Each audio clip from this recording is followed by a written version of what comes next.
Hello everyone, welcome to curious Buddhijeevi. I hope आप सब अपने घर पे सुरक्षित और स्वस्थ होंगे। सो हम स्टार्ट करते हैं हमारा आज का सेशन।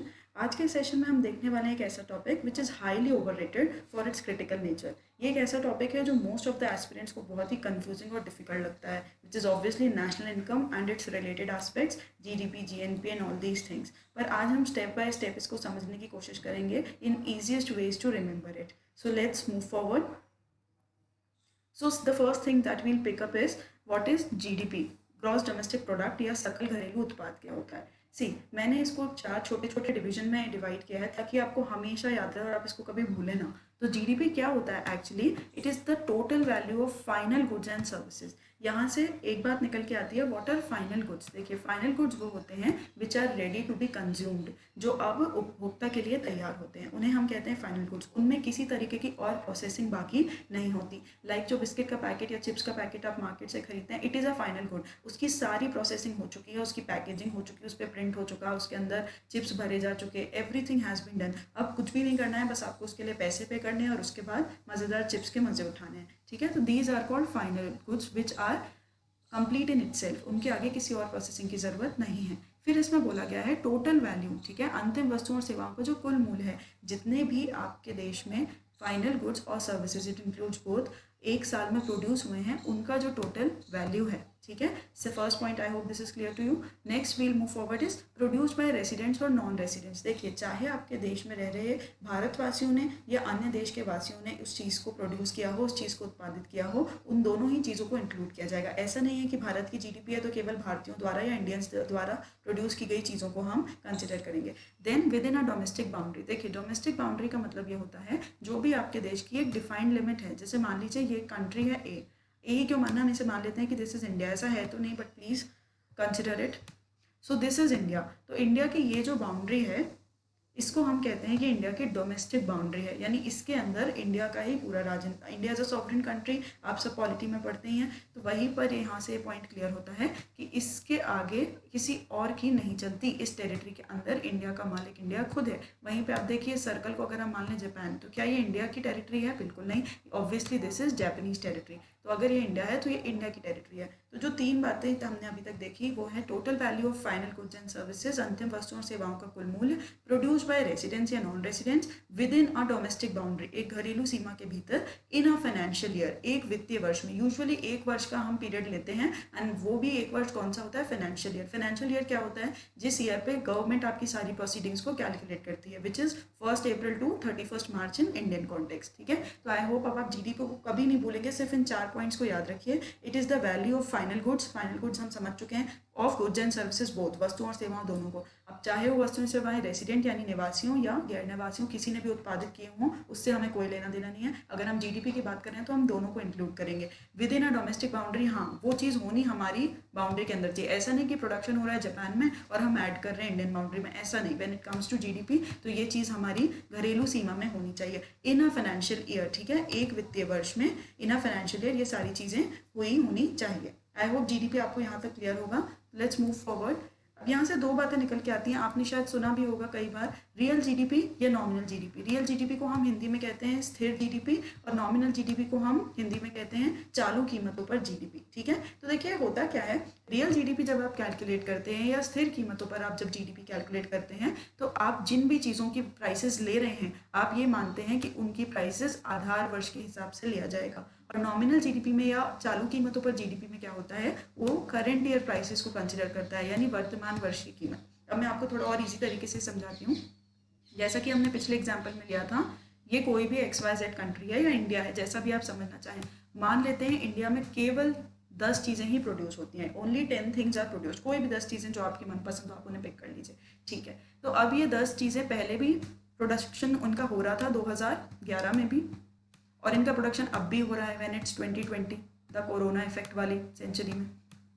ठीक है, तो खैर वैसे सेंचुरी तो सेम ही है, बट स्टिल द ईयर जिसमें कोरोना इफेक्ट हम देख रहे हैं। तो देखिए, प्रोडक्शन ये था हमारी कंट्री, प्रोडक्शन का नंबर था 10 चीज़ें, और उसके बाद हमने बताया ये 2011 में भी प्रोडक्शन हो रहा था, 2020 में भी। अब आप मुझे एक बात ये बताइए, जो जब ये चीज़ें 2011 में प्रोड्यूस हो रही थी, तब इनकी कीमतें कुछ और रही होंगी। ठीक है, तो इंडिया ने इन सब की कीमत निकाल के इंडिया का जीडीपी निकाला होगा उस टाइम पर 2011 में, और आज जब 2020 है, महंगाई लगातार बढ़ती जा रही है, ठीक है, तब भी ये 10 चीज़ें प्रोडक्शन इनका हो ही रहा है, लेकिन आज इनका प्राइसेस अलग होंगे, ठीक है, पहले के मुकाबले हर चीज़ महंगी हो गई है तो इनके प्राइसेस अलग होंगे, तो आज की डेट में इंडिया का जीडीपी अलग आएगा। तो देखिए 2011 में भी हमने एक जीडीपी निकाला, हमने 2020 में भी एक जीडीपी निकाला, तो ये जो जीडीपी 2011 के हिसाब से निकला हुआ है इसको हम यहाँ कहेंगे रियल जीडीपी, ठीक है। और जब ये नॉमिनल जीडीपी को हम क्या कह सकते हैं, जब हमारा 2020 का जीडीपी आया हुआ है। अच्छा, यहाँ से एक क्वेश्चन ये उठता है कि ये बेस ईयर क्या है। देखिए गवर्नमेंट एक बेस ईयर कंसिडर करती है, इसके हिसाब से हम आगे का कंपैरिजन करेंगे। आप मान लीजिए आप 10th क्लास में हैं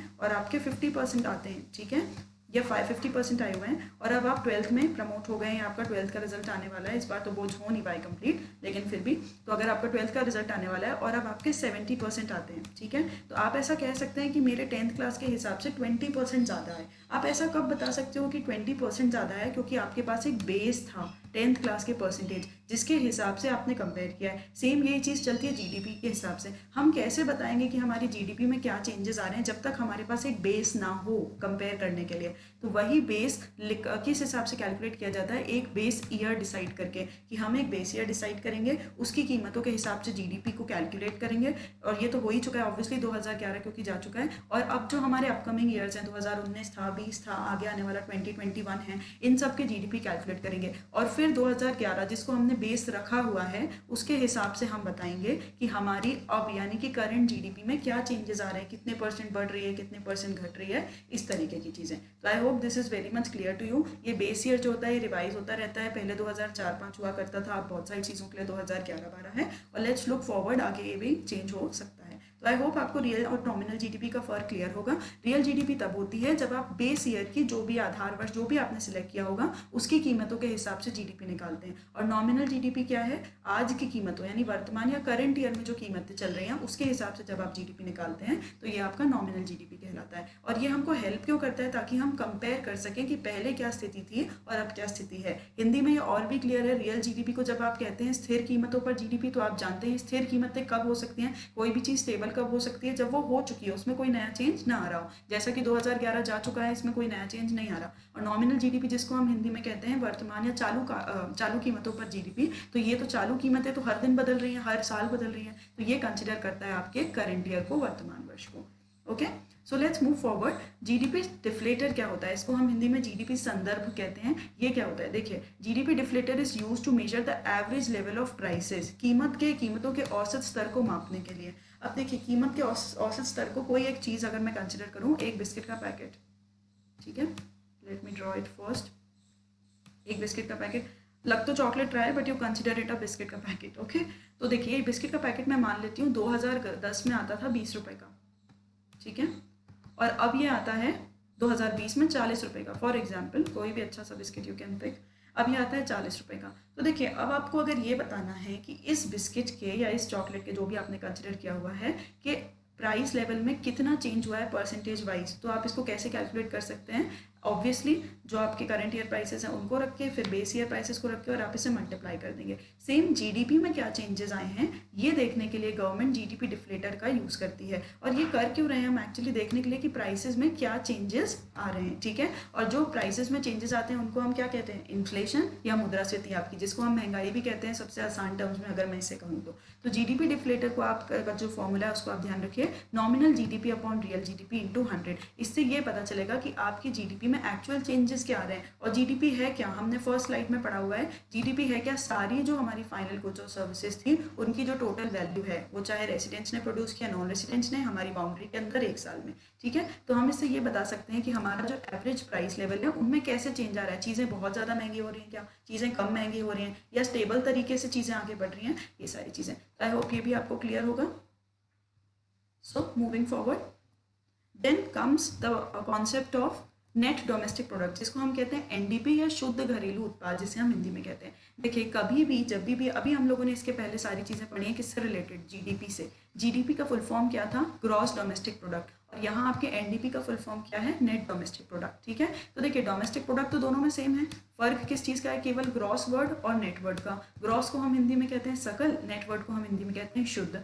तो जब भी आप याद रखिएगा, जब आपको ग्रॉस में से नेट निकालना हो, डीपी यहाँ पर सेम है, this is not your display picture, okay, domestic product वाला डीपी।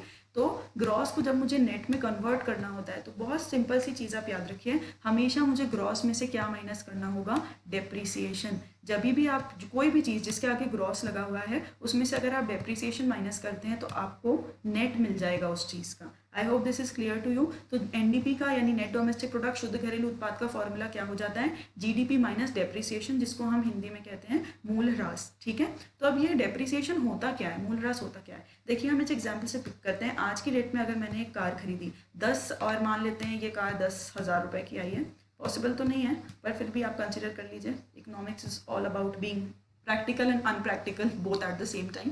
तो खैर 10,000 हमने इसको कार को परचेज़ किया था। अब देखिए 10 साल मैंने इस कार को यूज़ किया, अब मैं इसके बाद इस कार को वापस बेचने जाऊँ, मुझे मन है कि मैं नया कार खरीदूँ, तो क्या ये 10,000 में वापस जाएगी, ऑब्वियसली नॉट। ये हो सकता है 4,000 में वापस जाए या 5,000 में वापस जाए, ऐसा कुछ भी। तो ये जो 4 या 5, मैं मान लेती हूँ 5,000 में वापस गई, तो जो इसकी कीमत में 5,000 की कमी आई, क्यों हुई, क्योंकि इस कार को मैंने 10 साल बढ़िया से घसीटा है, बढ़िया से यूज़ किया है। तो इसको हम कहते हैं wear and tear over time. तो ऑब्वियसली इसके जो चक्के हैं वो घिस गए होंगे, स्टेयरिंग पे मेरे जो हाथों के निशान है वो पुटअप हो गए होंगे अच्छे से, या किसी भी तरीके का जो इसका इंजन है उसमें कोई खराबी आ सकती है, या इस तरीके की कोई चीज़ें। तो डेप्रिसिएशन क्या होता है, समय के साथ जब आप कोई चीज़ को यूज़ कर लेते हैं, अब चाहे वो आपने एक दिन यूज़ किया हो, चाहे आपने 1 साल यूज़ किया हो या 10 साल यूज़ किया हो, कहीं ना कहीं वो चीज़ तो घिसती है। तो देखिए जब भी कोई चीज़ यूज़ हो जाती है तो उसकी जो वैल्यू है उसमें लॉस हो जाता है। तभी तो ऐसा होता है ना कि पुरानी चीज़ें सेम दाम में वापस नहीं जाती, क्योंकि due to over the period of time we have used it, और कहीं ना कहीं उसकी जो वैल्यू है उसमें लॉस हुआ है। समय के साथ जो मूल्य का नुकसान होता है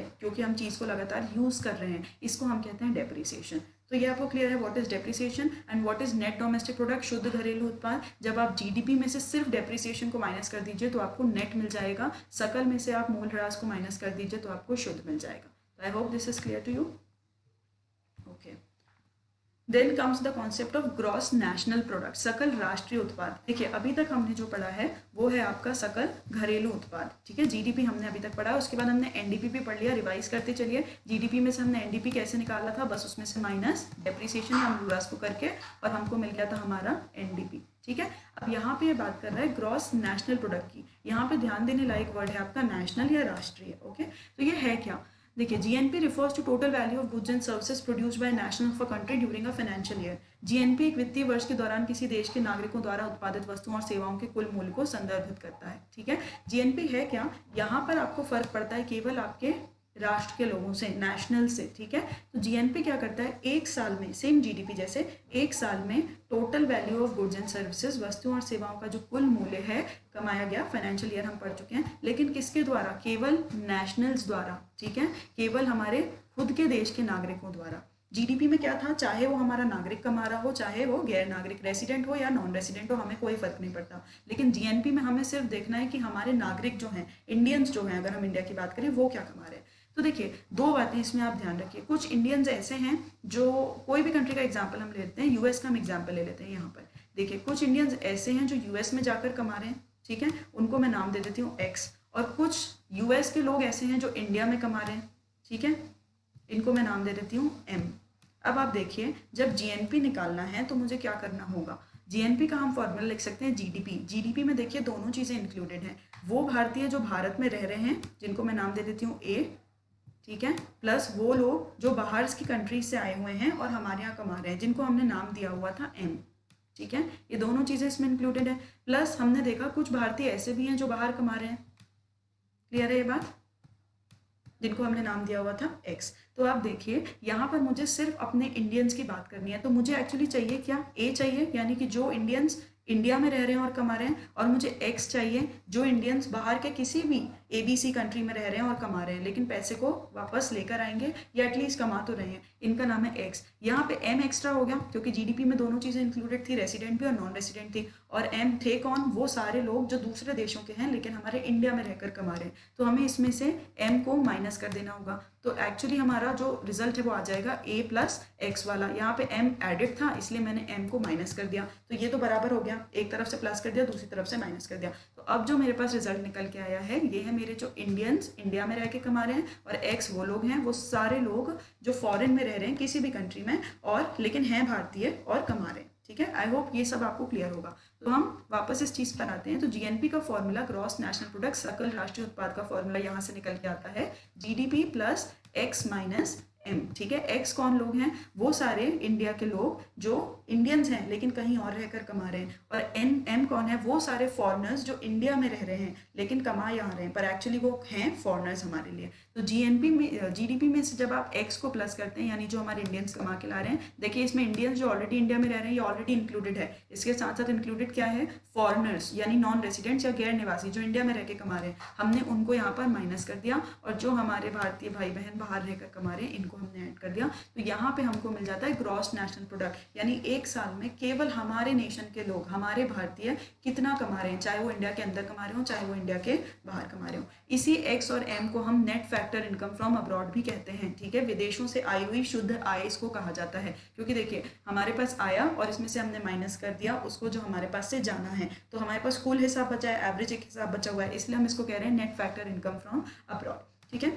इसको मैं और इजी अगर तरीके से समझाना चाहूँ तो हम इसको ऐसे पिक कर सकते हैं। देखिए जैसे फॉर एग्जांपल आपके अक्षय कुमार हैं, फेमस सेलिब्रिटी अक्षय कुमार, या अर्जुन कपूर हम ले लेते हैं, या कोई भी जो आपका फेवरेट एक्टर हो, अनिल कपूर ले लेते हैं। अनिल कपूर ने काम भी किया हुआ है बाहर के शोज़ में, ठीक है, हॉलीवुड में। तो जब अनिल कपूर जो हैं अगर ये हॉलीवुड में जाकर काम करते हैं, ठीक है, हॉलीवुड में जाके कोई भी सीरीज में काम करते हैं, तो आपको ये बताना है कि ये पैसे किस में जुड़ेंगे, जीडीपी में जुड़ेंगे या जीएनपी में जुड़ेंगे।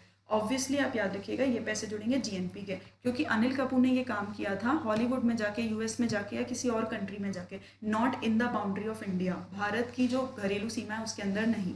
वहीं पर आप देखिए एक और जो काफ़ी फेमस सिंगर हैं आपके हॉलीवुड के, ये जब भारत आके काम कर रहे हैं तो ये किस में जुड़ेगा? ये भारत की जीडीपी में जुड़ेगा क्या? ये जीडीपी में बिल्कुल जुड़ेगा, लेकिन क्या ये जीएनपी में जुड़ेगा? बिल्कुल नहीं, क्योंकि जीडीपी में दोनों जोड़ लेते हैं हम, चाहे हमारे रेसिडेंट ने कमाया हो चाहे नॉन रेसिडेंट ने, लेकिन जीएनपी में हम सिर्फ वो जोड़ते हैं जो हमारे नेशनल ने यानी हमारे राष्ट्र के व्यक्ति ने कमाया, और एक ऑन की citizenship is obviously not Indian, तो ये हमारे जीएनपी में नहीं जुड़ेगा, पर ये हमारे जीडीपी में जुड़ेगा। तो अनिल कपूर जब जाएंगे हॉलीवुड और वहाँ पर काम करेंगे तो ये हमारे जीडीपी में नहीं जुड़ेगा पर हमारे जीएनपी में जुड़ेगा, ठीक है। लेकिन जब एक ऑन इंडिया आके काम करेंगे तो ये हमारे जीडीपी में जुड़ेगा पर जीएनपी में नहीं जुड़ेगा। I hope this is very clear to you. So let's move forward. The next thing is net national product, NNP या शुद्ध राष्ट्रीय उत्पाद। अभी देखिए मैंने आपको सेकंड थर्ड स्लाइड में समझाया था, जब भी आपको ग्रॉस से नेट में कन्वर्ट करना हो तो बस आपको एक काम करना होता है, वो क्या? आपको ग्रॉस में से डेप्रिसिएशन या मूल ह्रास को माइनस करना होता है। तो यहाँ पे भी जीएनपी का कॉन्सेप्ट हम समझ चुके हैं। अब हम बात करते हैं एनएनपी की। तो NNP is also very simple, GNP में से केवल हमको डेप्रिसिएशन को माइनस कर देना है and we will get NNP. This is तो वेरी सिंपल, इसमें ज़्यादा कुछ समझने जैसी जरूरत नहीं है। अब बात आती है नेशनल इनकम की या राष्ट्रीय आय की। देखिए often people confuse between GDP and national income. बहुत सारे लोगों को इस बात में कंफ्यूजन होता है कि जीडीपी और नेशनल इनकम दोनों एक ही बातें हैं, लेकिन ये दोनों अलग अलग चीज़ें हैं। जीडीपी हम समझ चुके हैं, एक साल में हमारे देश की सीमा के अंदर चाहे वो निवासी हो गैर निवासी हो, उसने जितनी भी गुड्स या सर्विसेज, बोथ वस्तु और सेवाओं का जो टोटल मूल्य प्रोडक्ट हुआ है, प्रोड्यूस हुआ है, वो होता है हमारा जीडीपी। नेशनल इनकम क्या होती है? एनएनपी एट फैक्टर कॉस्ट, ठीक है। एनएनपी भी हम लोग समझ चुके हैं पिछली स्लाइड में। एनएनपी है क्या? जीएनपी में से जब आप डेप्रिसिएशन माइनस कर देते हैं। जीएनपी क्या होता है ये हम समझ चुके हैं, हमारे पास आ जाता है एनएनपी। तो जब भी आप एनएनपी को फैक्टर कॉस्ट पर निकालते हैं, ठीक है, जब भी आप एनएनपी को लागत साधन पर कैलकुलेट या इसकी गणना आप लागत साधन पर करते हैं तो ये कहलाती है नेशनल इनकम। तो नेशनल इनकम का यहाँ से हमको फॉर्मूला समझ में आता है, NNP eight factor cost, NNP लागत साधन पर। तो एनएनपी तो हम समझ चुके हैं। बात आती है यहाँ पर फैक्टर कॉस्ट होता क्या है। देखिए यहाँ पर दो चीज़ें हैं, factor cost and market price. Factor cost को हिंदी में हम कहते हैं लागत साधन और मार्केट प्राइस को हम हिंदी में कहते हैं बाजार मूल्य। देखिए बाजार मूल्य क्या होता है? जो मूल्य हम उपभोक्ताओं तक पहुंचता है, यानी जो प्राइस हम कंज्यूमर पे करते हैं। हम सब जानते हैं जो चीज़ हमारे पास आ रही है, जो 10 रुपये का बिस्किट का पैकेट में खरीद रही हूँ, उसमें कहीं ना कहीं इनडायरेक्ट टैक्सेस भी जुड़े हुए हैं। जीएसटी जिसका आज की डेट में नाम है, आप सब जानते हैं, जीएसटी जुड़ा हुआ है। जो व्यक्ति उसको बेच रहा है उसका प्रॉफिट जुड़ा हुआ है, और भी जितनी सारी चीज़ें हैं वो उसमें ऑलरेडी एडेड हैं। लेकिन फैक्टर कॉस्ट क्या होता है? जो एक्चुअली उस चीज़ को बनाने की कॉस्ट आई है। आप सब जानते हो कोई चीज़ अगर बन के 10 रुपये की तैयार होती है तो हमारे पास 12 या 15 रुपये की पहुंचती है। ये बात तो हम सब जानते हैं, और हम आम भाषा में इसको कहते हैं होलसेल प्राइस और इसको हम कहते हैं रिटेल प्राइस। ये तो आप सब जानते होंगे। और होलसेल की दुकानों पर हमेशा ही हम जाना चाहते हैं, हम ढूंढते हैं कहाँ हैं ये दुकानें, ठीक है। तो हम आते हैं वापस इस कॉन्सेप्ट पर, फैक्टर कॉस्ट और मार्केट प्राइस। मार्केट प्राइस बाजार मूल्य वो होता है जिसपे कंज्यूमर को चीज़ें मिलती हैं, उपभोक्ता को, और फैक्टर कॉस्ट क्या होता है, ये होता है प्रोड्यूसर यानी उत्पादक के हिसाब से उसको एक्चुअली चीज़ बनाने में कितनी कॉस्ट आई है, यानी कि उसका इनपुट कॉस्ट क्या है। इसको एक एग्जाम्पल से हम समझते हैं। देखिए market price and factor cost. पहले हम कैलकुलेट करते हैं मार्केट प्राइस। देखिए अगर कोई चीज़ 100 रुपये की बन के तैयार हुई है, यहाँ पर एक हम एग्जांपल ले लेते हैं। फॉर एग्जांपल अगर गवर्नमेंट जो है वो एजुकेशन को प्रमोट करना चाहती है, शिक्षा को प्रमोट करना चाहती है। देखिए किसी भी चीज़ को प्रमोट करना है तो जायज़ सी बात है उससे जो जुड़ी चीज़ें हैं, शिक्षा की अगर हम बात करें तो फीस हो गया, पेन हो गया, कॉपी पेंसिल, ये सारी चीज़ें, या एक अच्छा टॉयलेट भी एक अहम बात है। अगर आप शिक्षा की बात करें, अगर आप फीमेल ड्रॉप आउट्स की बात करें तो उनके इसमें एक सैनिटेशन भी एक इम्पॉर्टेंट मैटर हो जाता है। तो याद रखिए, तो अगर हम शिक्षा की बात करें, यहाँ मैं एक छोटा एग्जांपल पिक कर रही हूँ पेन का। तो अगर गवर्नमेंट शिक्षा को प्रमोट करना चाहती है तो जो पेन 100 रुपये का बन के तैयार हुआ है, ठीक है, किसी एक उत्पादक ने, प्रोड्यूसर ने पेन को 100 रुपये का बनाकर तैयार किया है। इसमें गवर्नमेंट कहती है कि यार 5 रुपये तुम मुझसे ले लो। मान लेते हैं एक्स नाम का एक व्यक्ति है, इसने इस पेन को बनाया है 100 रुपये में। सरकार ये कह रही है कि 5 रुपये तुम मुझसे ले लो, मार्केट में तुम इसको निकालो 95 रुपीज़ में, ठीक है। तो उसने कहा ठीक है भाई, मुझे तो पूरे 100 रुपये मिल ही रहे हैं, मुझे क्या फ़र्क पड़ता है कितने में भी आप बेचो। तो गवर्नमेंट ने जो पेन था वो 100 रुपये में बना था, इस पर 5 रुपये की सब्सिडी दी, तो पेन की कीमत क्या हो गई, 95 रुपीज़। अब देखिए जैसे जैसे अगले लेवल में जाता जाएगा, मैन्युफैक्चरर से यानी जिसने उसको बनाया उससे होलसेलर के पास जाएगा, होलसेलर से फिर रिटेलर के पास जाता है, रिटेलर से कंज्यूमर के पास जाता है, और हर लेवल पे आपको पता है टैक्सेस लगते जाते हैं। तो ये सारे टैक्सेस जिनको आज की डेट में इनडायरेक्ट टैक्सेस, जिनको हम जीएसटी के नाम से जानते हैं, तो मान लेते हैं हम 95 रुपीज़ में 10 रुपये टैक्स लग गया, तो जो हमारी पेन की प्राइस हो जाती है मार्केट में आते आते वो 105 रुपये हो जाती है, ठीक है। अगर आप ये सोचिए, अगर गवर्नमेंट ने सब्सिडी नहीं दी होती तो इस पेन की कीमत आज 110 रुपये होती, लेकिन क्योंकि सरकार शिक्षा को प्रमोट करना चाहती है, एजुकेशन को, इसलिए 5 रुपये की सब्सिडी दे रही है, ठीक है। तो ये होता है आपका मार्केट प्राइस ऐसे, ठीक है। अब हम बात करते हैं फैक्टर कॉस्ट की। देखिए फैक्टर कॉस्ट मैंने आपको अभी पिछली स्लाइड में बताया, factor cost is that cost जो एक्चुअली इनपुट कॉस्ट होती है, जितने में एक्चुअली वो चीज़ बन के तैयार हुई। तो यहाँ पर मैंने देख लिया था एक्चुअली वो चीज़ बन के तैयार कितने में हुई थी, 100 रुपये में, है ना। और उसके बाद उसमें सब्सिडीज और इनडायरेक्ट टैक्सेस वगैरह का इफेक्ट लगाने के बाद उस चीज़ का फाइनल प्राइस हमारे पास मार्केट में 105 रुपये आता है। पर अब फैक्टर कॉस्ट की बात कर रहे हैं तो हम मार्केट प्राइस से फैक्टर कॉस्ट को डिराइव करेंगे, कैसे हम मार्केट प्राइस से फैक्टर कॉस्ट तक पहुँच सकते हैं, ठीक है। तो जो हमारा पेन था, यहाँ से मैंने प्राइस पिक किया है, 105 रुपये का मेरा पेन था मार्केट में।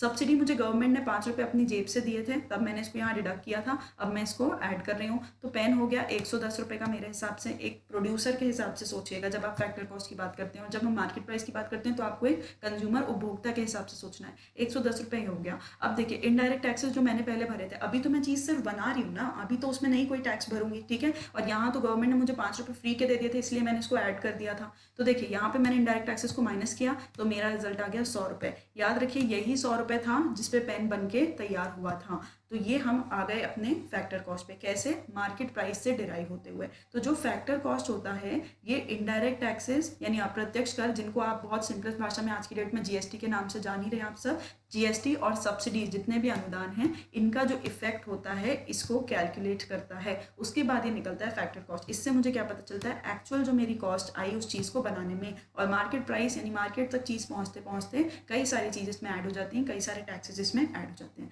तो आई होप आपको मार्केट प्राइस और फैक्टर कॉस्ट, बाजार मूल्य और लागत साधन का कॉन्सेप्ट क्लियर होगा। तो वापस आते हैं हम अपनी स्लाइड पर। तो जब एनएनपी को आप फैक्टर कॉस्ट पर निकालते हैं, यानी जो प्रोड्यूस कर रहा है, जो उत्पादक है, उसके हिसाब से जब आप निकालते हैं तब ये आपकी कहलाती है नेशनल इनकम या आपकी राष्ट्रीय आय। और फैक्टर कॉस्ट में मैंने अभी देखा था, सब्सिडीज को हम ऐड करते हैं अनुदानों को, और इनडायरेक्ट टैक्सेस यानी अप्रत्यक्ष करों को या जीएसटी को हम सब्ट्रैक्ट करते हैं, ठीक है। तो यहीं से हमारा फॉर्मूला निकल कर कैसे आता है, एनएनपी एट फैक्टर कॉस्ट, ठीक है, यानी कि नेशनल इनकम। अभी हमने पढ़ा एनएनपी एट फैक्टर कॉस्ट, यही नेशनल इनकम का फॉर्मूला होता है। तो एनएनपी एट फैक्टर कॉस्ट आप कैसे निकालते हैं, एनएनपी एट मार्केट प्राइस, हमने अभी देखा था मार्केट प्राइस से ही हमको फैक्टर कॉस्ट में पहुंचना होता है। एनएनपी एट मार्केट प्राइस में जब मैं इनडायरेक्ट टैक्सेस को, अप्रत्यक्ष करों को माइनस कर दूंगी, और सब्सिडीज या जो मुझे अनुदान मिले हैं प्रोडक्शन करने में, उत्पादन करने में, उनको मैं ऐड कर दूंगी, तो ये आ जाता है मेरा एनएनपी एट फैक्टर कॉस्ट। तो ये फॉर्मूला बहुत ही सिंपल है, आई होप ये चीज़ आपको क्लियर होगी। तो लेट्स मूव फॉरवर्ड। अब यहाँ पर ये सब चीज़ें तो हमने देख ली कि नेशनल इनकम होती क्या है। अब हम ये देखते हैं कि नेशनल इनकम को कैलकुलेट कौन करता है, ठीक है। तो ये मे बी आप में से बहुत सारे लोगों को पता होगा, ये एक फैक्चुअल क्वेश्चन भी है आपके वनडे एग्जाम्स के लिए, आपके बैंकिंग एग्जाम्स के लिए। तो जो आपका सेंट्रल स्टैटिस्टिक्स ऑफिस है, ठीक है, सीएसओ जो आपका है, under the ministry of statistics and programme implementation, केंद्रीय सांख्यिकी आपका संगठन जो है, जो आपकी केंद्रीय सांख्यिकी और कार्यक्रम कार्यान्वयन मंत्रालय के अंदर आता है, ये आपकी नेशनल इनकम को कैलकुलेट करता है। तो यहाँ से आपका एक फैक्ट कवर हुआ कि आपकी नेशनल इनकम या राष्ट्रीय आय को कैलकुलेट कौन करता है, CSO, याद रखिएगा। और ये आता कहाँ पर है, ministry of statistics and programme implementation के अंदर। ओके, यहाँ से हम एक करंट का पार्ट देख लेते हैं। जो आपकी गवर्नमेंट है, देखिए 2 संस्थाएं थी, NSSO और CSO, जो हमने अभी आपका पढ़ा सेंट्रल स्टैटिस्टिक्स ऑफिस, ठीक है, और आपका जो NSSO है, नेशनल सैंपल सर्वे ऑफिस, इन दोनों को इस मिनिस्ट्री ने, ministry of statistics and programme implementation ने मर्ज करने की मंजूरी दे दी है, ठीक है। जो आपका ये CSO था, ये कई सारे डेटा निकालता था, आपकी नेशनल इनकम वगैरह कैलकुलेट किया करता था, और जो आपका NSSO था, ये डेटा को कलेक्ट करके दिया करता था। इसकी भी रिपोर्ट्स कई सारी पब्लिश होती हैं, आप न्यूज़ में देखते रहते हैं। अब गवर्नमेंट ने इन दोनों को मिला दिया है, इनके विलय करने की, इनका मर्जर करने की बात की है, और अब इन दोनों को केवल एक एंटिटी की तरह, यानी कि एक इकाई की तरह ट्रीट किया जाएगा, और इनका नया नाम होगा नेशनल स्टैटिस्टिकल ऑर्गेनाइजेशन, ठीक है, केंद्रीय सांख्यिकी संगठन केवल, याद रखिएगा। तो अब CSO और NSSO को मिला के बनाया गया है आपका NSO। I hope this is clear to you. जल्दी से एक रिकैप के लिए हम देख लेते हैं कि आज हमने क्या क्या पढ़ा, व्हाट हैव वी लर्नड। तो इसके लिए हम कुछ क्वेश्चन से डील करेंगे। So let's see, the first question is, while calculating GDP, income generated by foreigners in a country is taken into consideration. First statement का मतलब ये है, जब आप GDP को कैलकुलेट करते हैं तो जो फॉरेनर्स ने आपके यहाँ पर कमाया है, आप उसको कंसिडर करते हैं। तो ये तो सही बात है, GDP में हमने पढ़ा था कि चाहे रेसिडेंट हो चाहे नॉन रेसिडेंट हो, अगर हमारे देश के अंदर कमाया तो हम उसको लेंगे। फिर ये कह रहा है सेकंड स्टेटमेंट, वाइल, तो फर्स्ट स्टेटमेंट यहाँ से हमारा करेक्ट होता है। Second statement, while calculating GDP, income generated by nationals of a country outside the country is taken into account. अब ये भाई साहब ये कह रहे हैं कि जब आप GDP को कैलकुलेट करते हैं तो जितना भी आपके राष्ट्र के लोगों ने, आपके नेशनल्स ने कमाया है आउटसाइड द कंट्री, ध्यान रखिए कंट्री के बाहर, उसको भी आप कंसिडर करते हैं। तो क्या ये सही है? नहीं। ये हम कब कंसिडर करते हैं, हमने पढ़ा था ऑब्वियसली GNP में। GNP में हम कंसिडर करते हैं केवल हमारे नेशनल्स द्वारा कमाया हुआ पैसा, जितना भी गुड्स और सर्विसेज पर, चाहे वो देश के अंदर हो चाहे वो देश के बाहर हो। लेकिन GDP में सिर्फ देश के अंदर जितना भी प्रोडक्शन हो, उसका जो फाइनल वैल्यू है गुड्स एंड सर्विसेज का, उसको हम कंसिडर करते हैं, वेदर बाय रेसिडेंट्स और बाय नॉन रेसिडेंट्स, ठीक है, आपके नागरिकों या गैर नागरिकों द्वारा। तो यहाँ से केवल मेरा स्टेटमेंट 1 करेक्ट हो जाता है। I hope this is clear to you. So next is the value of GNP after deducting depreciation. अभी हमने पढ़ा था जब भी आप ग्रॉस में से नेट माइनस कर देते, सॉरी ग्रॉस में से जब भी आप डेप्रीसिएशन माइनस कर देते हैं, सकल में से आप मूल ह्रास माइनस कर देते हैं, तो हमारे पास क्या आता है? शुद्ध, यानी कि नेट। तो देखिए NP should be the same, और यहाँ पर G की जगह क्या हो जाएगा? बस N। तो दिस इज तो very simple, NNP। Next is the value of NNP at consumer point is. देखिए ये पूछ रहा है कि NNP को जब आप कंज्यूमर यानी उपभोक्ता के हिसाब से देखते हैं तो वो क्या कहलाती है? हमने इस स्लाइड में पढ़ा था मार्केट प्राइस और फैक्टर कॉस्ट का कॉन्सेप्ट। फैक्टर कॉस्ट का मतलब क्या होता है? जो भी प्रोडक्शन कर रहा है, उत्पादन कर रहा है, उसके हिसाब से। मार्केट प्राइस का क्या मतलब होता है? जो भी कंज्यूमर है उसके हिसाब से। तो याद रखिए इसका आंसर हो जाएगा NNP एट मार्केट प्राइस, क्योंकि इस क्वेश्चन में पूछ रहा है कंज्यूमर के हिसाब से आपको बताना है NNP क्या होती है। तो हमारे हिसाब से तो भैया मार्केट प्राइस ही देंगे ना, क्योंकि हम टैक्सेस वगैरह सब कुछ दे रहे हैं, इसलिए। Next is the average income of a country is. देखिए किसी भी कंट्री की अगर आपको एवरेज इनकम या औसत जो उसकी आय है उसका पता लगाना हो तो ये कैसे पता लगाएंगे? GDP तो आपने देख लिया, टोटल इनकम जो होता है वो है हमारा 1 ईयर में जितना भी हम प्रोडक्शन कर रहे हैं। GNP हमने देखा कि जो नेशनल, चाहे वो इंडिया में रह रहे हो या बाहर रह रहे हो, वो जो कमा रहे हैं। Personal income is another concept. तो देखिए इसका आंसर हो जाता है आपका पर कैपिटा इनकम। सॉरी ये GDP धोखे से मार्क हो गया, आंसर है आपका पर कैपिटा इनकम। तो यहाँ से एक बात ये आती है, पर कैपिटा इनकम आपकी होती क्या है? देखिए पर कैपिटा इनकम का फॉर्मूला बहुत ही ईजी सा होता है। अगर मान लो मैं एक देश में केवल 10 लोग हैं, ठीक है, और हर व्यक्ति 7 रुपये कमा रहा है फॉर एग्जाम्पल, तो इस देश की टोटल इनकम कितनी हो गई? Is obviously 70 rupees, very easy, 70 rupees. अब मैं बात कर रही हूँ कि पर कैपिटा इनकम। अब मुझे ये देखना है कि एक्चुअली एक व्यक्ति क्या कमा रहा है। तो मैं क्या कर दूंगी, 70 जो मेरी टोटल इनकम थी इसको डिवाइड कर दूंगी किससे? जो मेरी टोटल पॉपुलेशन थी, ठीक है। तो मेरे पास आंसर आ जाएगा कि एक व्यक्ति कितना कमाता है? 7 रुपये। तो आप याद रखिए पर कैपिटा इनकम या प्रति व्यक्ति आय का फॉर्मूला होता है जो आपकी टोटल इनकम है, यानी जो आपकी कुल आय है, उससे आप डिवाइड कर देते हैं अपनी टोटल पॉपुलेशन को, ठीक है, अपनी कुल जनसंख्या को जब आप डिवाइड कर देते हैं तो ये आपका पर कैपिटा इनकम या प्रति व्यक्ति आया जाता है। और एवरेज जितना आपके देश में एक व्यक्ति कमा रहा है उतनी ही आपके देश की एवरेज इनकम होगी। So I hope this is clear to you. Next is the sum of GDP and net factor income from abroad gives. देखिए हमने शुरू की स्लाइड में ही पढ़ा था, जब भी हमको GNP निकालना होता है तो हमने वो X और M वाला कॉन्सेप्ट पढ़ा था ना, सेम वही ये चीज़ पूछ रहा है। और मैंने जल्दी से हम एक रिकैप करके देख भी लेते हैं। मैंने उस स्लाइड में आपको ये बताया भी था कि उसमें ये देखिए, ये जो एक्स और एम वाला कॉन्सेप्ट था, इसको एक्चुअली हम लोग कहते क्या है, net factor income from abroad, विदेशों से आई हुई शुद्ध आय। एक्स और एम वाला कॉन्सेप्ट हम सारा समझ चुके हैं। तो यही हमसे सेम क्वेश्चन में पूछा गया है कि जब भी जीडीपी में net factor income from abroad अगर आप प्लस कर दोगे तो आपको क्या मिल जाएगा, तो हमारा आंसर था जीएनपी, ग्रॉस नेशनल प्रोडक्ट, आपका सकल राष्ट्रीय उत्पाद। I hope this is clear. So here ends our session. I hope आपको ये सेशन अच्छा लगा होगा, आपको चीज़ें पहले से ज़्यादा क्लियर होंगी। अगर आपकी कोई क्वेरी है तो आप उसको प्लीज़ कमेंट सेक्शन में बता सकते हैं। Thank you very much. Please like, share and subscribe if you like the video. Have a good day.